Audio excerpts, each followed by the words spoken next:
اللہ کی رضا اور مشیت میں کیا فرق ہے؟ مسئلہ تقدیر پہ میرے 7 گھنٹے کے 4 لیکچر دیکھ لیں. مسئلہ 103 104 A B C، اس کے اندر میں نے اس ٹاپک کو ویسے کھول کے بیان کیا ہے، لیکن اب چونکہ آپ نے سوال کر لیا ہے نا تو میں ایک ہی آیت کوٹ کروں گا، آپ کو پورے کی پوری ڈاکٹرائن کلیئر ہو جائے گی. وہ ہے سورہ الزمر. اعوذ باللہ من الشیطان الرجیم، بسم اللہ الرحمن الرحیم. اس کے اندر ایک آیت ایسی ہے کہ آیت نمبر ہے 7، سورہ الزمر، سورہ نمبر 39، پارہ نمبر 23. ان تکفروا فإن اللہ غنی عنکم، اگر تم کفر کی روش اختیار کرو گے تو اللہ کو کوئی پرواہ نہیں ہے. ولا یرضی لعبادہ الکفر، لیکن یہ یاد رکھنا کہ اللہ کی رضا اس میں نہیں کہ تم کفر کرو. مسئلہ کلیئر ہو گیا؟ تمہیں اختیار دے دیا کہ تم کفر کرو، لیکن اس اختیار کا مطلب یہ نہیں ہے کہ میری بھی مشیت ہے، میں چاہتا ہوں کہ تم ایسا کرو. نہ، آج ایک لے لیں بڑا تلخ جملہ، کشف المحجوب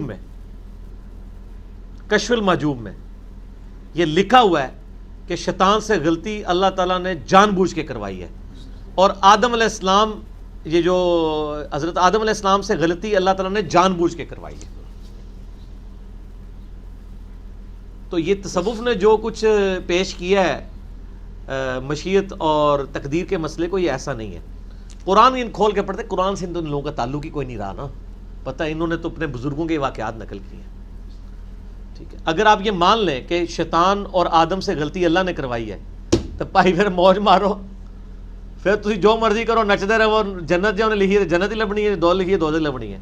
پورے قرآن کی ڈاکٹرائن کے خلاف ہے. قرآن کی ڈاکٹرائن ایک ہی آیت، سورہ الزمر آیت نمبر 39، مسئلہ تقدیر بھی حل، مسئلہ مشیت بھی حل، سب کچھ. ان تکفروا فإن اللہ غنی عنکم، اگر تم کفر کی روش اختیار کرو گے تو بے شک اللہ تو بے پرواہ ہے. ولا یرضی لعبادہ الکفر، لیکن یہ یاد رکھنا بے پرواہی کا قطعاً یہ مقصد نہیں ہے کہ اللہ تعالیٰ پسند کرتا ہے کہ تسی ٹھیک ہے جی پٹھے کام بھی کرو. نہیں، اللہ کی رضا اس میں نہیں ہے. کھلی چھٹی تمہیں دی ہوئی ہے. اسی لیے میں ایک جملہ بولتا ہوں کہ کائنات میں ہر کام اللہ کی اجازت سے ہو رہا ہے، مرضی سے نہیں ہو رہا. یہ مشیت اور رضا کا فرق، اجازت سے ہو رہا ہے. آپ کو اجازت ہے کہ اذان کی آواز پہ آپ شراب خانے جائیں یا مسجد میں جائیں، لیکن مرضی ہے اللہ کی کہ آپ شراب خانے جائیں. لیکن آپ کو کھلی چھٹی دی ہے. انا ہدیناہ السبیل اما شاکرا و اما کفورا، سورہ الدہر.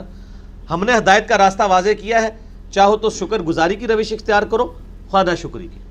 لیکن ساتھ کا والذین جاہدوا فینا لنہدینہم سبلنا، سورۃ العنکبوت آخری آیت.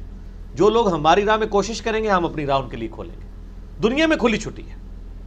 تو ہر چیز اللہ کی اجازت سے ہو رہی ہے، مرضی سے نہیں ہو رہی.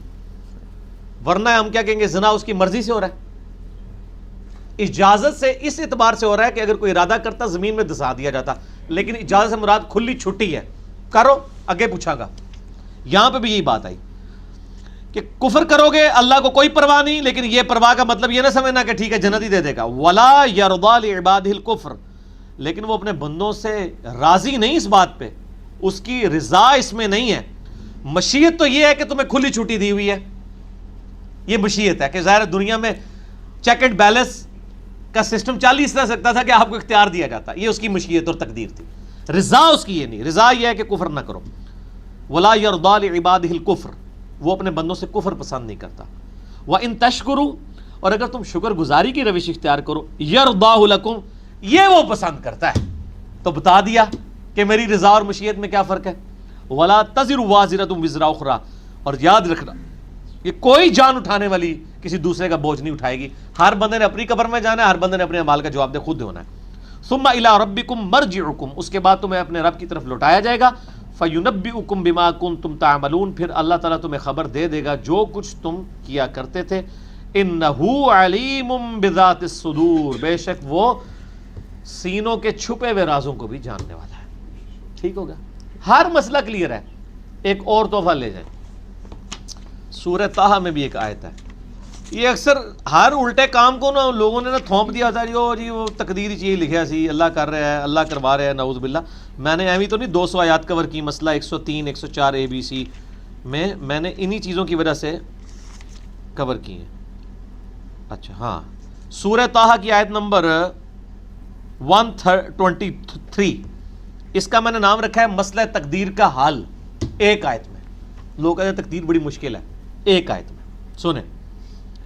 اللہ تعالیٰ ہمارا کہ جب قصہ آدم اور ابلیس ڈسکس ہوا ہے کہ ہم نے جنت سے نکال دیا، جنت میں انہوں نے جب وہ پھل کھا لیا، جسم ننگا ہو گیا تو وہ پتوں سے جسم ڈھانپنے لگے، پھر اللہ تعالیٰ نے فرمایا قَالَ اهْبِطَا مِنْهَا جَمِيعًا، ہم نے حکم دیا کہ تم دونوں اب نیچے اتر جاؤ، بَعْضُكُمْ لِبَعْضٍ عَدُوٌّ، تم میں سے بعض کے دشمن ہوں گے، یعنی اب ظاہر انسان کو عقل دی ہے تو آپس میں لڑیں گے بھی ایک دوسرے کے ساتھ۔ فَإِمَّا يَأْتِيَنَّكُم مِّنِّي هُدًى، تو یاد رکھنا جب کبھی بھی میری طرف سے کوئی ہدایت کی بات آئے گی، فَمَنِ اتَّبَعَ هُدَايَ، تو جو کوئی اس ہدایت کی کتاب کی پیروی کرے گا، فَلَا يَضِلُّ وَلَا يَشْقَى، تو وہ نہ گمراہ ہوگا نہ بدبخت ہوگا۔ تو بدبختی آپ خود کماتے ہیں۔ اللہ تعالیٰ کہہ رہا ہے جو میری کتابوں کی پیروی کرے گا نہ وہ گمراہ ہوگا اور نہ بدبخت ہوگا۔ تو بدبختی تو آپ کما رہے ہیں، آپ کتاب پڑھیں نا تو بدبخت نہیں ہوں گے، کتاب چھوڑ دیں گے تو ہو جائیں گے۔ تو آپ اپنی مرضی سے کر رہے ہیں۔ اگر آپ کہہ رہے ہیں نہیں کر رہے تو ہم آپ کو کہتے ہیں اگر آپ کو آج گورنمنٹ کہے کہ قرآن ترجمے سے اونچی آواز سے پڑھنا ہے، اس کی ویڈیو ریکارڈ کرنی ہے، جو یہ ویڈیو پیش کرے گا فی ویڈیو وہ 1 کروڑ روپے گورنمنٹ سے لے لیں، 10 ملین۔ جو پاکستانی ایک دفعہ قرآن ترجمے سے پڑھے اور ایک بار ویڈیو پروڈیوس کر دے کہ اس نے ہاں واقعی پڑھا ہے تو 10 ملین۔ تو میرا خیال ہے پاکستان میں کوئی جنہوں نے بھی اردو آندی انہوں نے بھی 10 دہاڑے لا کے سیکھ لینی ہے۔ اور جیسا چل رہا ہوتا ہے نا کہ یہ پیکج فلاں مدت تک کے لیے ہے، لوگ نا چھڑو۔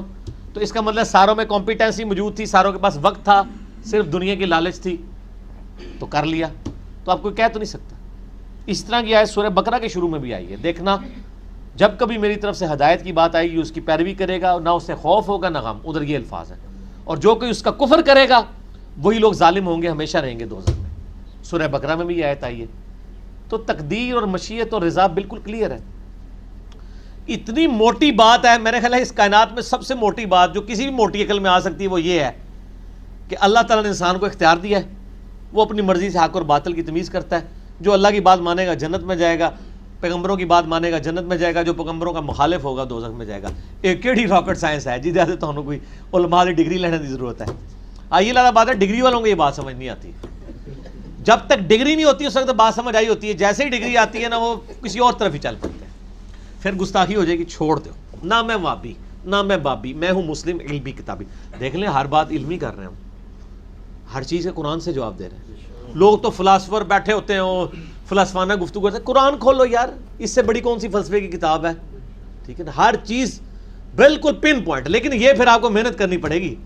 سر ہم سورہ زمر میں سورہ طٰہٰ میں پہنچے ہیں تو اس لیے پہنچے کہ پڑھا ہے، زندگی لگائی ہے اس کے اوپر، ٹھیک ہے نا جی، تب پتہ ہے کہ یہ آیت فلاں جگہ ملے گی، فلاں جگہ بالکل ایک آیت میں پورا مسئلہ حل ہے۔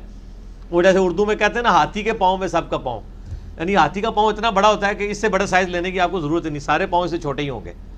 تو یہ کانٹے کی بات قرآن میں ایک آیت بعض اوقات ایسی اسٹرانگ ہوتی ہے کہ جس میں اس معاملے پہ اس کو ڈاکٹر سراج صاحب فرمایا کرتے تھے نا ذروۂ سنام، ایپیکس، چوٹی، وہ ہر ٹاپک پہ ایک آیت بڑی اسٹرانگ ہوتی ہے پورے قرآن کے اندر۔ اس آیت کو آپ پکڑ لیں، اس ٹاپک پہ آپ کو ہر بات سمجھ آ جاتی ہے۔ تو یہ میں نے چوٹی والی 2 آیات پکڑ لی، پورے قرآن کی تھیم آپ کو اس میں کلیئر ہو جائے گی۔ ٹھیک ہوگا جی، آگے چلیں۔